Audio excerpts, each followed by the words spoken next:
Muy buenos días, sumamente yo complacido y honrado de esta invitación por parte del Instituto de Formación Superior, IPSA, así como también gracias a Maximiliano, quien tuvo la gentileza de incorporarme dentro de estas jornadas patagónicas que a pesar de la distancia estamos igualmente muy cercanos junto a todos ustedes. Así que bueno, muchísimas gracias y espero que disfruten de su conferencia sobre Arco en C y equipos portátiles.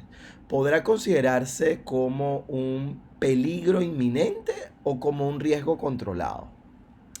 Definitivamente el uso de los equipos de radiología intervencionista, así como digamos tanto el arco en quirófano como en hemodinamia, obviamente supone un riesgo asociado, y supone un riesgo asociado porque evidentemente trabajamos con cantidades importantes de lo que sería radiación ionizante, y que además debemos entonces tener en muchísima consideración.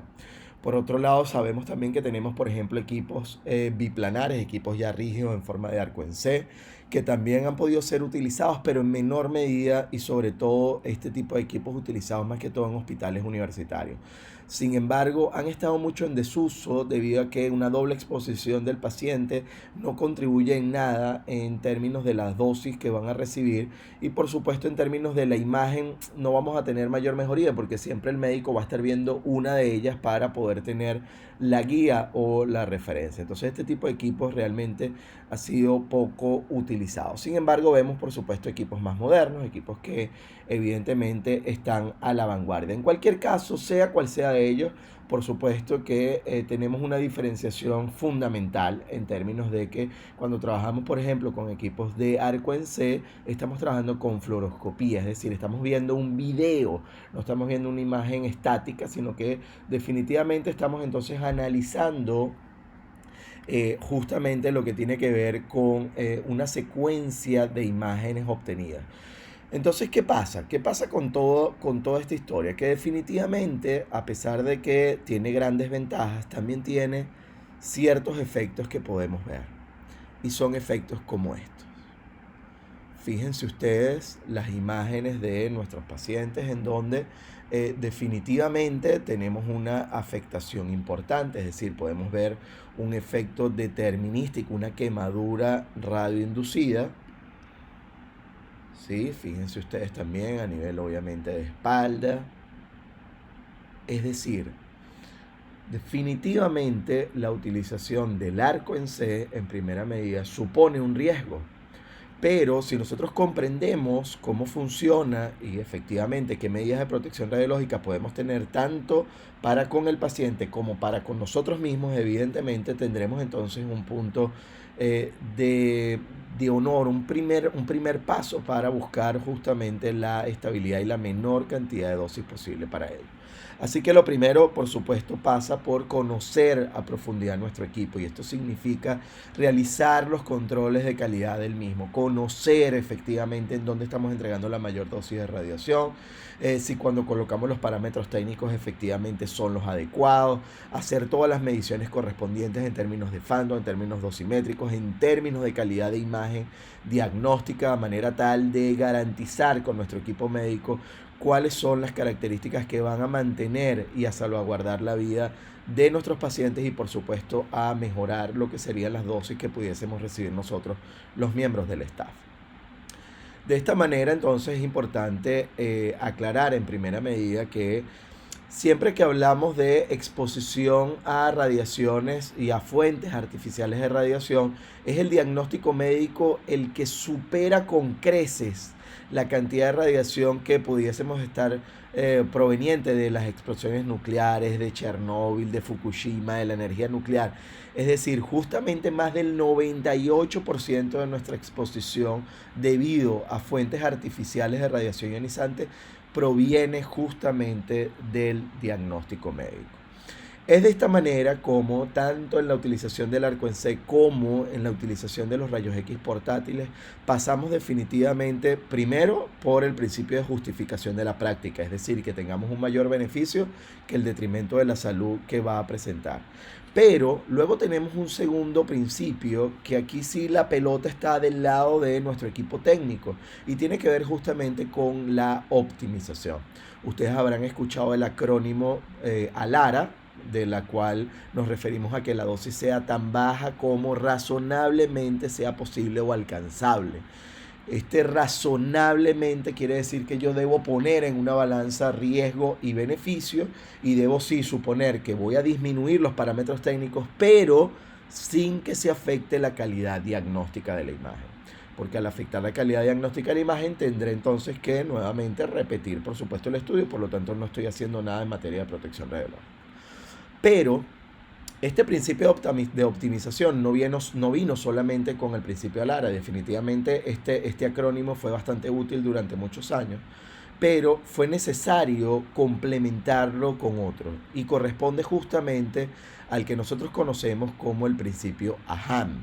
Esta optimización del caso de la ALARA, por supuesto, tiene que ver también con inicialmente con lo que tiene que ver o aplicable tanto al nivel estructural como a nivel de los procedimientos de todos y cada uno de los pasos que nosotros hacemos. Pero ese AHAM proviene justamente del acrónimo de que la dosis sea tan alta como sea necesaria.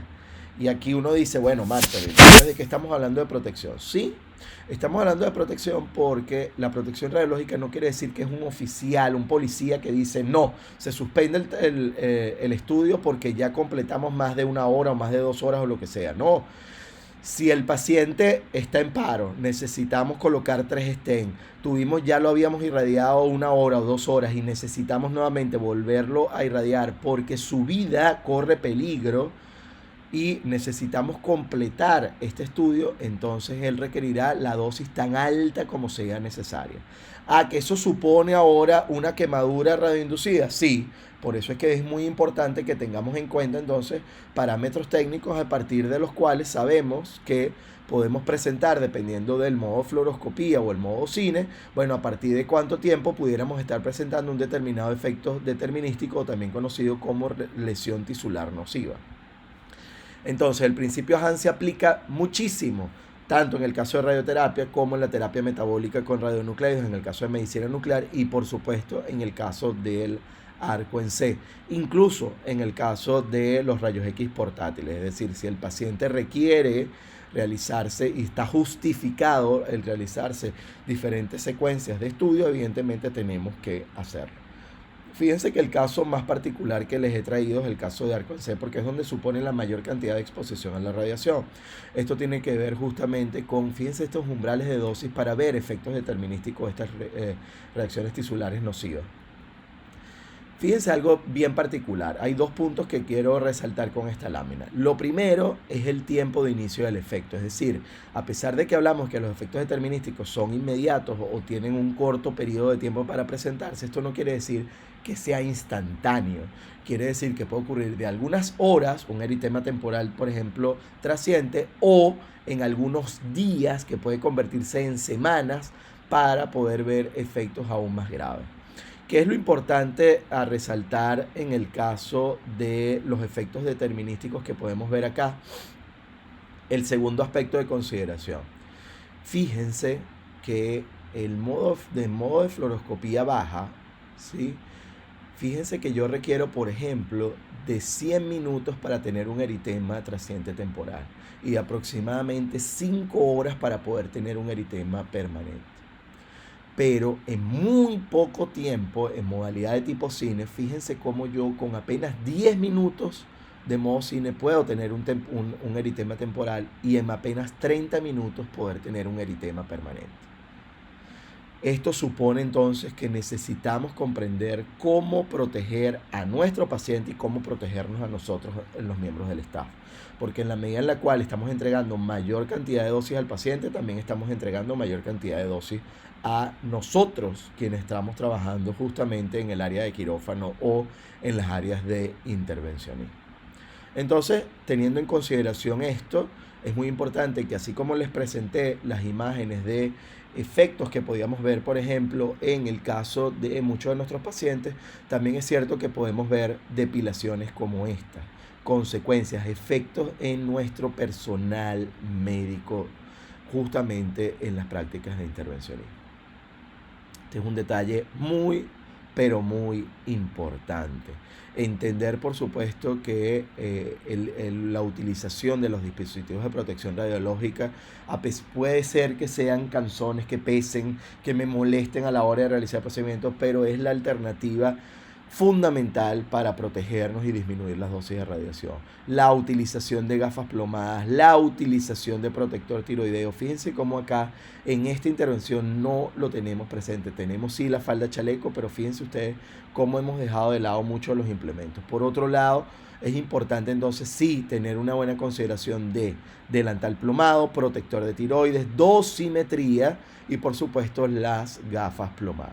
Dependiendo de nuestros países, tendremos algunos en donde, digamos, las recomendaciones internacionales arrojan utilizar 2 dosímetros, uno por debajo del delantal plomado, uno por encima, de manera tal de tener la mejor análisis posible desde el punto de vista dosimétrico. Sin embargo, en la mayoría de los países esto no es posible y dependiendo de la legislación, podremos tener entonces la consideración perfecta de utilizar o adelante o por debajo del delantal plomado, dependiendo de cómo calculen los datos los laboratorios primarios de dosimetría. Así que de esta manera, entonces pasa, digamos, como un papel fundamental, yo creo, es comprender brevemente cómo funciona un equipo de arco en C. Sí, sea el que utilizamos en quirófano, el de las salas de hemodinamia o de intervencionismo. Lo importante acá es que, bueno, aquí en este caso tenemos el caso de un equipo con intensificador de imagen, pero bueno, de igual forma, sea intensificador de imagen o sea flat panel, lo que vamos a tener es una modificación en términos de lo que sería nuestro detector. Obviamente en el caso de la imagenología convencional a través de intensificador de imagen, por supuesto perdemos mucha mayor niveles de detalle y por ello requerimos mayor cantidad de radiación para poder tener una calidad diagnóstica adecuada. En el caso de los detectores flat panel, obviamente, al tener estos cristales de centelleos, tal cual como de ioduro de cesio, entre otros, evidentemente vamos a tener una mejoría sustancial en términos de adquisición de la imagen con menores parámetros técnicos a utilizar. Pero en cualquier medida, uno de los puntos importantes que quiero resaltar acá tiene que ver justamente con el vínculo que se encuentra entre lo que es el detector y lo que es el equipo emisor de rayos X. Y esta comunicación o interfaz es lo que supone y lo que conocemos como control automático de exposición. Este control automático de exposición no es más que una especie de inteligencia artificial, una computadora que le dice al equipo emisor de radiación: mira, necesito mayor número de rayos X o necesito mayor poder de penetración para poder tener la calidad diagnóstica adecuada. Entonces, en la medida en la cual yo comprendo que este control automático de exposición, cuando lo ponemos en modo automático, trabaja de esta manera, yo entiendo entonces perfectamente algunas consideraciones clásicas que nos solicitan y nos piden al momento de realizar un estudio con el uso de arco en C. Y esto supone, uno, fíjense ustedes que el paciente, una de las principales características que tenemos es que debe estar colocado lo más cercano posible al detector de imagen. ¿Por qué es esto? Porque definitivamente una vez que la radiación interactúa con nuestro paciente, el paciente es un medio dispersor. Él va, por una parte va a atenuar, es decir, va a haber parte de radiación que permanece en él, que es la dosis que nosotros hablamos sobre la que queda en el paciente. Hay otra cantidad de radiación que pasa a través de él y que puede desviarse. En la medida en la cual yo coloco el detector más alejado del paciente, hay mayor posibilidad de que esos rayos o no lleguen al detector o lleguen con una menor cantidad de energía. Por esta razón es tan importante que el detector de la imagen esté lo más cercano posible al paciente. Y como segundo punto que tenemos en consideración en este caso tiene que ver justamente con que el tubo de rayos X esté lo más alejado posible del paciente y siempre en la parte posterior.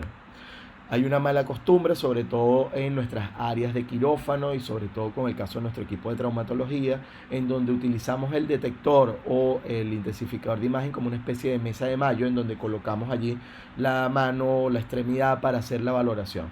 Esto es posible llegarlo a utilizar en casos extremos. La recomendación siempre es colocar el detector arriba y el tubo de rayos X abajo, y vamos a ver justamente el por qué.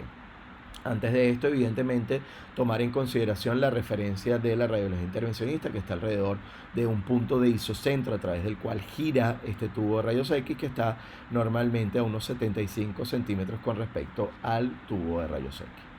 Fíjense entonces acá en términos de por qué colocar el tubo de rayos X lo más alejado posible del paciente. Porque recuerden que la intensidad de la radiación disminuye conforme al inverso del cuadrado de la distancia. Esto quiere decir que si yo quiero disminuir la dosis que va a llegar a nivel de la piel del paciente y que puede generar una quemadura radioinducida en la piel, justamente a nivel de la espalda, como la que vimos al inicio, definitivamente tengo que ampliar esa distancia para garantizar que él tenga menor cantidad de dosis a este nivel. Tener siempre en presente que conforme yo aumento la distancia, disminuyo entonces la intensidad de la radiación que voy a tener. Por otro lado, tenemos el tema, por ejemplo, de la posibilidad de utilización de cuñas dinámicas o de cuñas de manera física en aquellos equipos más viejos, que lo que hacen es compensar efectos o imágenes como las que ustedes ven acá para finalmente tener imágenes como esta. Por otro lado, tenemos el caso de la rejilla antidifusora, en unos casos física, en otros casos digital, pero en cualquier caso lo que busca hacer la rejilla antidifusora es justamente disminuir la cantidad de radiación dispersa, es decir, esos fotones que pudieran estar viniendo con una cierta angulación son detenidos por estas septas y por supuesto no forman parte de la imagen. Sin embargo, es muy, pero muy importante que en el caso de nuestros pacientes pediátricos, por consideración de que el cuerpo de nuestros pacienticos es mucho más pequeño, definitivamente no requerimos este tipo de rejilla. Esto es muy importante porque si bien es cierto, la rejilla antidifusora para pacientes adultos nos ayuda y nos contribuye en tener una mejor calidad de imagen porque eliminamos parte del ruido, eliminamos parte de esa radiación dispersa que llega a formar parte de la imagen, también es cierto que aumenta la dosis incluso en un factor de 2. Y en el caso de nuestros pacientes pediátricos, al no estar justificado, no es necesario colocar entonces esta consideración. Entonces, tener bien presente, tubo de rayos X lo más alejado posible del paciente, detector lo más cercano posible al paciente, y aquí vamos justamente con una imagen que a mí me encanta y tiene que ver el por qué colocar el tubo de rayos X abajo. Fíjense ustedes, permítanme aquí compartir con todos ustedes, permítanme colocar el puntero y así lo podemos ver acá rápidamente. Perdón, ¿qué ocurre con el tubo de rayos X aquí abajo? Que justamente la mayor intensidad de radiación y la radiación de fuga altamente energética va a llegar justamente hacia esta zona que está cubierta por el delantal plomado o que efectivamente es más radioresistente. Adicionalmente, por supuesto, recuerden que mientras más cerca del tubo, mayor intensidad de radiación, por lo tanto, estos fotones retrodispersados llegarán acá, los más intensos, justamente a ser detenidos por nuestro delantal plomado. Una vez que llegan al paciente, el paciente atenúa y luego de que el paciente atenúa, nosotros podemos llegar a meter la mano en un determinado momento y por lo tanto estaríamos recibiendo mucha menor cantidad de radiación en este caso. Por el contrario, y fíjense, intensificador de la imagen bien pegado al paciente, no hay más nada que disperse radiación, que la modifique en su trayectoria y por supuesto que la atenúe. No existe más nada salvo el aire, por lo tanto es la mejor de las consideraciones. Fíjense la cantidad de radiación que llega a nivel de lo que pudiese ser tiroideo cristalino, órganos muy sensibles a la radiación, el caso de mamas para nuestras trabajadoras ocupacionalmente expuestas femeninas. Ahora fíjense qué ocurre cuando yo invierto y coloco el tubo de rayos X arriba. Justamente la mayor cantidad de radiación de fuga altamente energética podrá llegar a nivel de cristalino, tiroides, por supuesto. También la radiación retrodispersa en la interacción con el paciente obviamente podrá llegar a nuestro personal en las zonas más sensibles a la radiación. Si nosotros llegamos a meter la mano en esta postura, vamos a tener entonces el haz de radiación directo, sin ningún tipo de atenuación y llegando justamente a nivel del dorso de nuestra mano, lo cual no nos sirve porque en el dorso de la mano tenemos mayor sensibilidad que en la palma de la mano, así que evidentemente no puede ser considerado esta una de las opciones. ¿Sí? Y por otro lado, luego tenemos la camilla que va a atenuar, a dispersar radiación para finalmente llegar al intensificador de imagen. Por lo tanto, no hay ningún tipo de garantía de verificación ante esto. Así que si vemos en una sala, evidentemente uno de los puntos críticos e importantes es hacer las evaluaciones radiométricas. Las evaluaciones radiométricas en las salas de ARCO-ENCE de intervencionismo e incluso en el caso de los rayos X portátiles son fundamentales porque nos van a permitir conocer cuál es el rango de maniobra al cual nosotros tenemos mayor cantidad de exposición y a partir del cual no hay exposición, o la exposición es casi como la radiación de fondo. Para ello siempre es muy importante que a la hora de ustedes hacer un levantamiento radiométrico tengan en cuenta la colocación de un phantom, es decir, reproducir las peores características que sería teniendo el equivalente a un paciente que va a dispersar la radiación. Si yo no coloco un phantom para hacer mediciones, voy a tener una lectura muy por debajo y estoy subevaluando el área y subevaluando lo que sería esa región a considerar. Por otro lado, muy importante, como manera de complemento para que lo veamos un poco más gráfico en términos dosimétricos, fíjense lo que ocurre cuando coloco fluoroscopía media en un ARCO-ENCE de manera vertical, tubo rayos X abajo, detector arriba. Fíjense ustedes las tasas de exposición a las cuales nos enfrentamos nosotros los miembros del staff, 1 milisievert, 2 milisievert, 6 milisievert. ¿Qué ocurre cuando lo ponemos de manera horizontal? Fíjense que esa es la mayor angulación permitida o recomendada, en la cual, bueno, a veces es necesario realizar este tipo de proyecciones. Fíjense que tenemos una dosis o una tasa de dosis bastante considerable, 12 milisievert por hora, bastante significativa, significativamente mayor, casi 10-12 veces mayor cantidad de exposición a cuando lo tenemos abajo. Pero fíjense ahora qué ocurre cuando paso a modo cine. En vertical he pasado de 1 a 15 milisievert, de 6 a 80 milisievert. Y cuando lo utilizo modo cine de manera horizontal, fíjense ustedes cómo puedo estar pasando de 12 a 120 milisievert por hora. Estos son datos que definitivamente estremecen a cualquiera y nos demuestran la importancia de utilizar primero fluoroscopía pulsada como un mecanismo de protección radiológica del paciente y de nosotros, y por supuesto la correcta utilización del equipo de ARCO-ENCE en quirófano y en las salas de hemodinamia e intervencionismo. Así que tengan siempre muy presentes que utilizar el tubo de rayos X arriba va a entregar una cantidad de dosis tan significativa que no es recomendada. La recomendación entonces siempre es utilizar nuestro tubo de rayos X abajo de la mesa y nuestro detector lo más cercano posible del paciente. Estas serían entonces las recomendaciones que podemos entregar.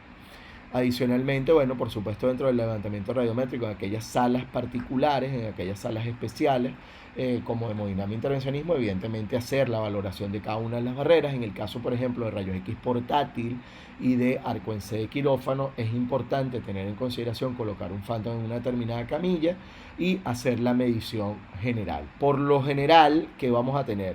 En el caso, por ejemplo, del ARCO-ENCE, fíjense ustedes cómo aproximadamente a 2 metros de distancia a la redonda ya tenemos una zona de seguridad de menor exposición a la radiación. Y lo mismo ocurre para el caso de los rayos X portátiles. Sin embargo, esto es pero muy importante.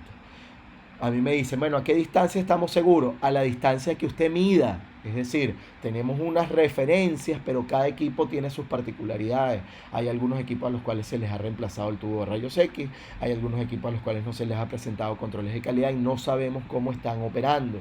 Por eso es que es tan importante que en cambio de cegarnos o de afianzarnos a un determinado nivel de referencia, midamos nuestros equipos y sepamos a partir de qué distancia estamos de manera segura. Para finalizar, quiero sí entonces tener una serie de factores que afectan o que tienen que ver justamente con la influencia en la dosis por parte de parámetros físicos y técnicos. El caso de la fluoroscopía baja, media, alta o cine, ¿sí? Conocer que 100 frames de cine, aproximadamente entre 4 y 8 segundos, pueden equivaler a 1 minuto de fluoroscopía media.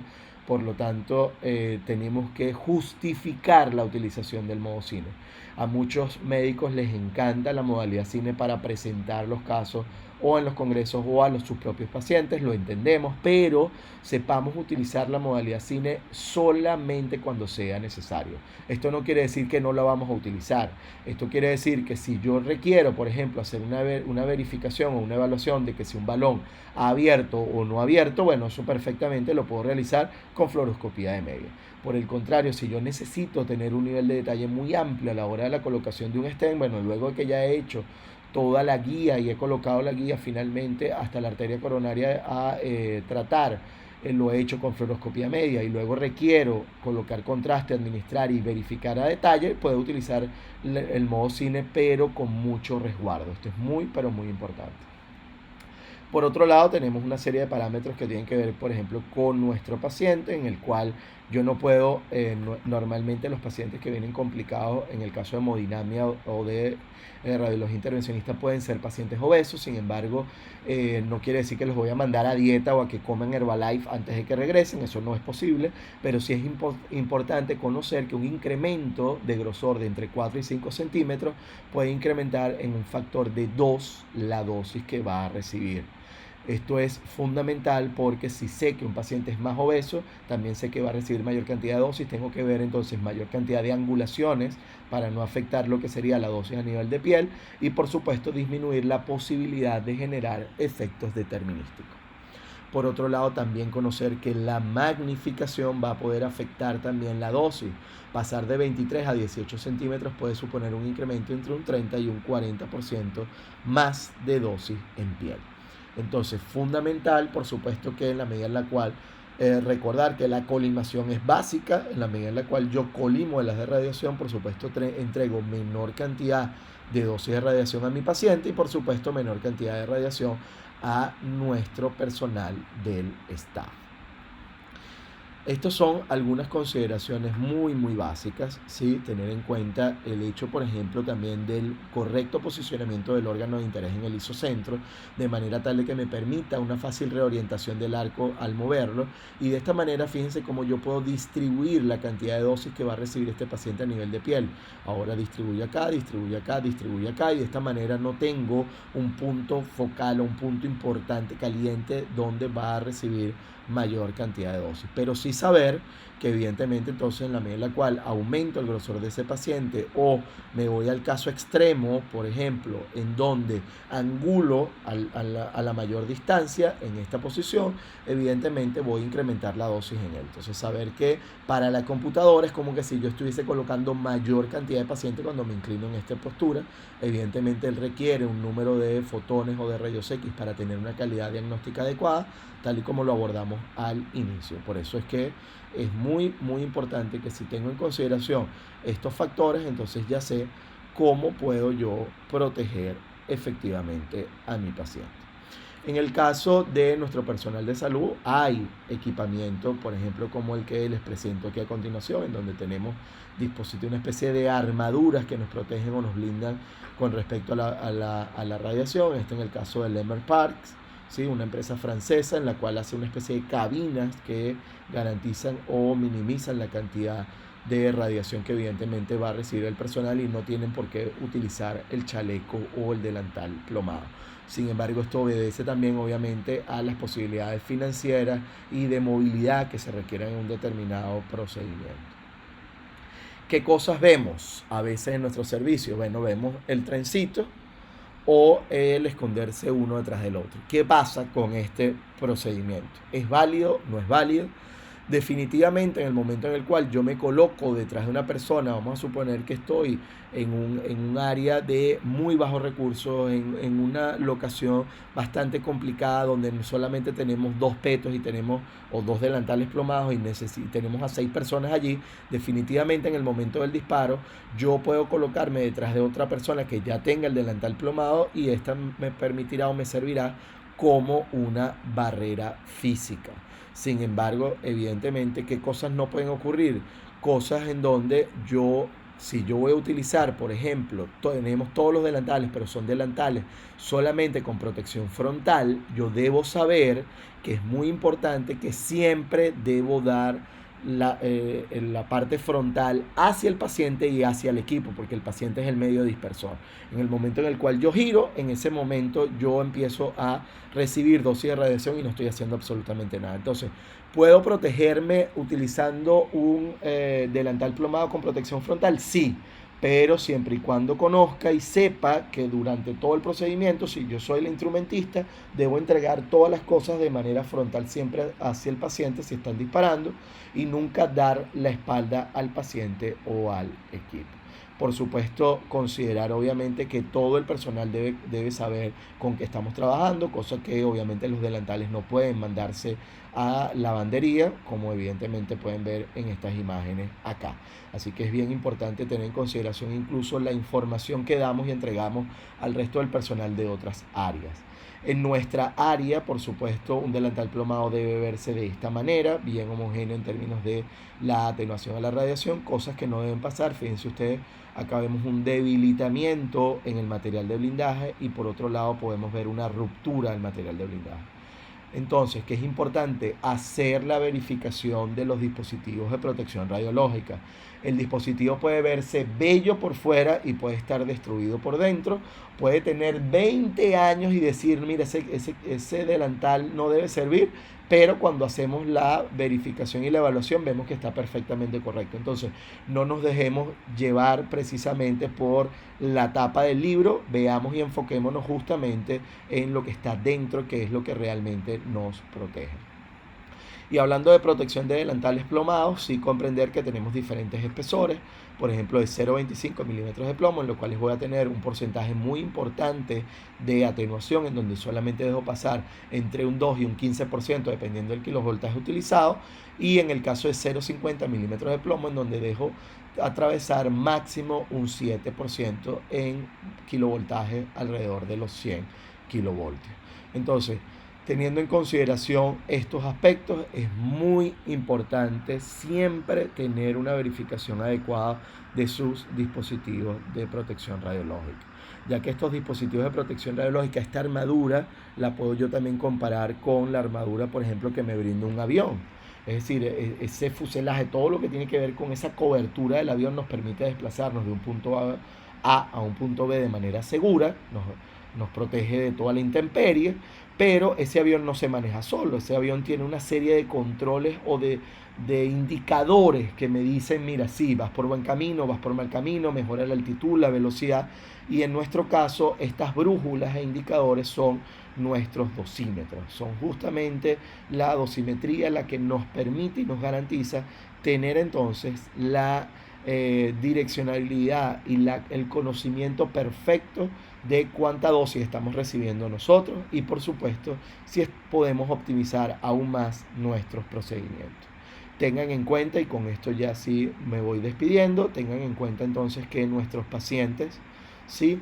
En el caso, por ejemplo, del posicionamiento, fíjense ustedes que si no nos damos cuenta, hay cosas muy básicas y a veces, yo siempre lo digo, el sentido común es a veces el menos común de nuestros sentidos. Fíjense que a veces el hecho de no fijarnos que el brazo entró dentro de las de radiación primario, fíjense cómo supone una dosis considerable que vamos a recibir a este nivel. Acá en esta gráfica tal vez no se vea tan grave, pero cuando vemos en consideración las semanas transcurridas, fíjense ustedes cómo puede verse este paciente.